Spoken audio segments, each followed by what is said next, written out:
It has been a rough few years for the Boeing Corporation, from downed airplanes to whistleblowers and allegations of bad company culture. The latest, the FAA's probe of the company's 787 Dreamliner inspections. Tonight, our Laura Caso begins an in-depth look at Boeing's history of safety issues and a Cleveland connection. District pressure, we're declaring emergency. We need to descend down to 10,000. A mid-air scare. We have 177 passengers.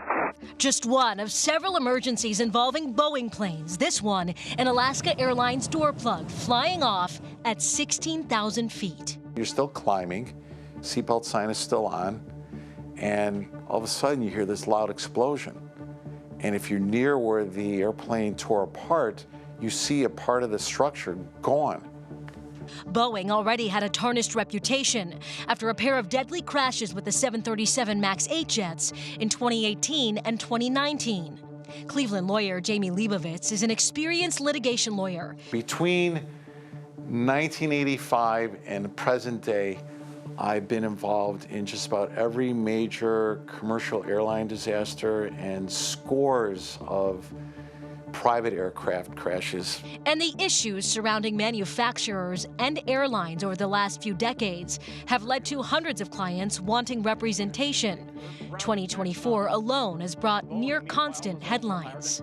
Boeing once again in the headlines. We just heard like a loud bang. Loose bolts have been found on other MAX 9s. The FAA has launched another investigation. It's investigating new whistleblower claims and whether employees falsified aircraft records. Stan Singstad was on that Alaska Air flight, seat 9F.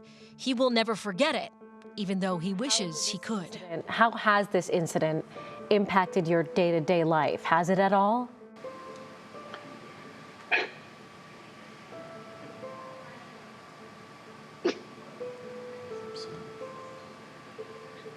Sorry. No, it's okay. I've got serious PTSD. I'm seeing a therapist now. I have nightmares that I'm on the plane. Stan, a former truck driver from Oregon, says he was once a frequent flyer. It's how he got to different cities to drive. He says all was going smoothly aboard Alaska Air 1282 until I hear this loud explosion, and I'm thinking, man, what happened?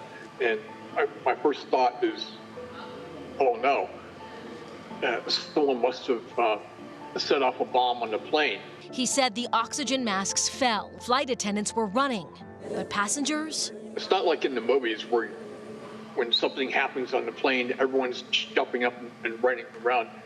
People were like really quiet, almost like you're in a cemetery.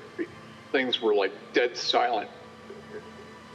I was frozen in fear and shock. Leibovitz represents several passengers who were on that flight, including Stan.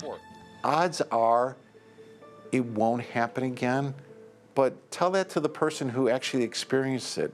You know, it's not necessarily that easy for that person to just jump right back on an airplane. Pilots are speaking out too. The responsibility of keeping their passengers safe weighing heavily. I'm also captain on the 737, so I fly the NG and the MAX. An American Airlines pilot for 32 years, Dennis Tazier is also the spokesperson for the Allied Pilots Association, the union that represents the 16,000 pilots of American Airlines. The door blew off of the Alaska flight, and it blew the doors off of Boeing again and revealed to us that they really hadn't changed.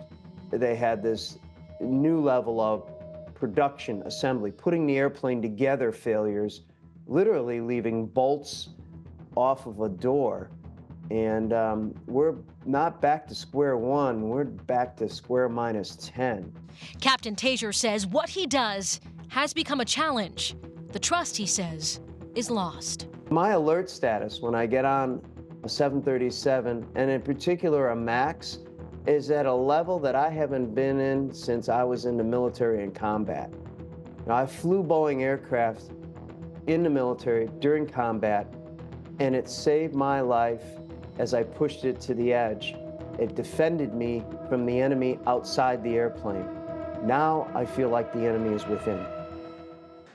So what is Boeing saying about the issues that appear to be plaguing the company? We reached out directly. Coming up tomorrow at 11 on What's Next, what the CEO of the company is saying about the next steps to make your travel safer. Laura Caso, 3 News.